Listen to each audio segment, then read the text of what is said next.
Why are we unable sometimes to change things? Mostly by fear. Fear of failure, fear of being laughed at. So we won't do it. Fear of success sometimes. So we won't do it. But another emotions which would play a major role is guilt. So when we say, I can't speak in public, I can't lose weight, I can't stop smoking. So which emotion are we trying to avoid? It's guilt. Because if I deep down myself believe I can't change it, it's not my fault, I would like, but I can't, then I don't feel responsible for it. So it's very, oh, I can't. I would like, I've tried everything. You've got a good program, Dr. Laura, but I can't. Well, I think we can. Is it true that we cannot change? Then I started, I was about 25 years old, and I started to develop the motivation program. And I was asked by journalists, by TV reporters or radio, to go on the air. So I would always say no. I couldn't. And I was sending always one of my colleagues.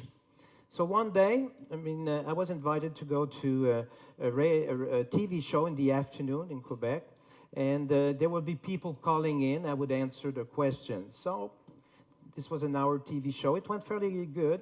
Well, on the previous night, I didn't sleep, and I was still at the bathroom during the previous morning, running.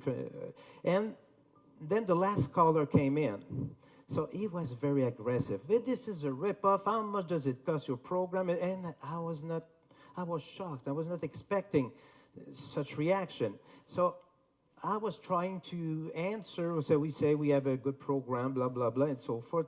But then I was not saying how much it was costing. Then the host of the show was a lawyer. He said, listen, this is the end of the show. If you're not happy, complain with the College of Physicians, and that's it. So I had not been able to say it was costing $10 per visit. It was in the the 70s, it was very, very, very, very, very cheap and so forth. So, but fortunately, I went and through different experiences and finally became more familiar talking on TV, radio, or in public. So 10 years later, I was invited by a French singer in Quebec to go on a show which is called Star for a Night. So the originality of it was that there was a professional singer or artist inviting an amateur to perform, or if you play guitar, or if you sing, or whatever. So he said, Maurice, she said, Maurice, and she was French from France, Maurice, si tu veux bien, if you really want, you're going to sing with me a Star for a Night. I said, well, are you crazy? It's impossible. So I said, no, you'll find somebody else. I'm not able to sing. I like to do it when I shower, but that's all. And I don't shower that often, so I don't practice often. So finally, I hung up on her. So, but she phoned my wife on the next day, and then I started and so forth. So why don't you do it? And so forth. Well, I can't sing. So finally I said, I thought, if I tell my patient, don't wait to be perfect until you do something.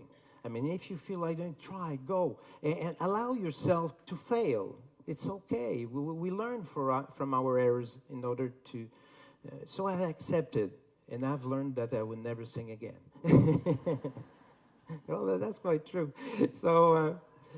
So finally, I've accepted. Oh, what an experience! So that's been a tough one.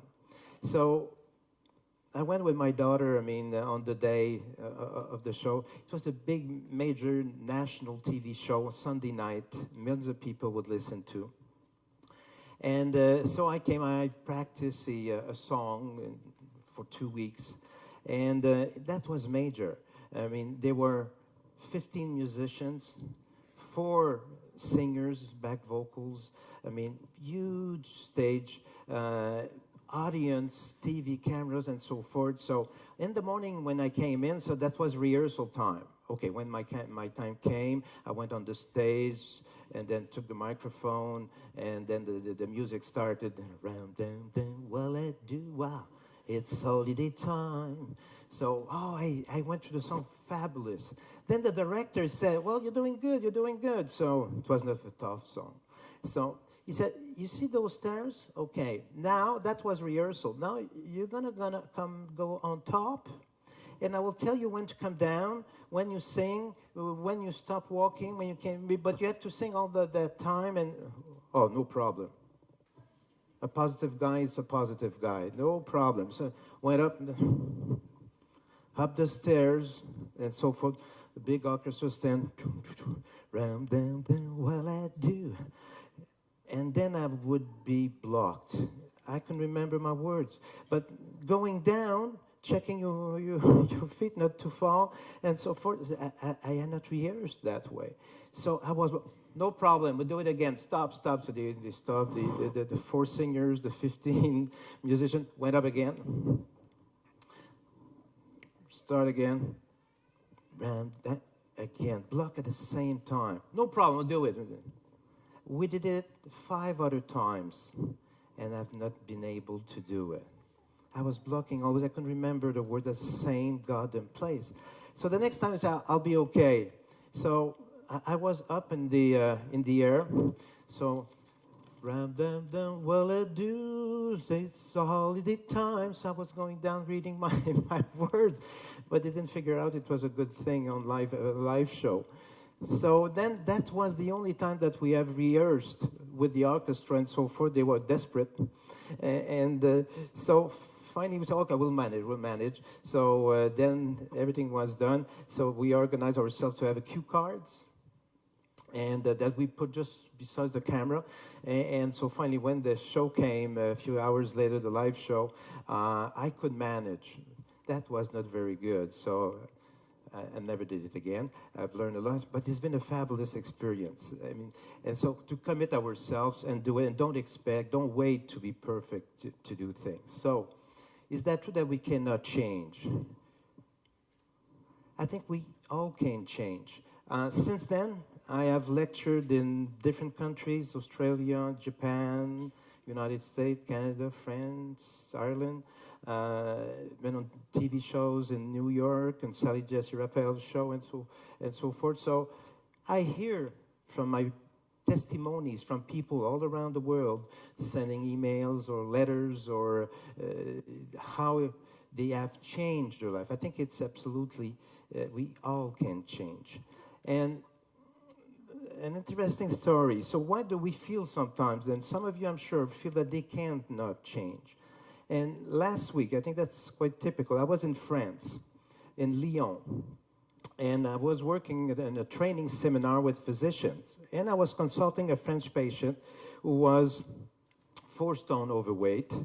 She had been 5, she had lost 1, maybe for 2-3 years, she can lose more.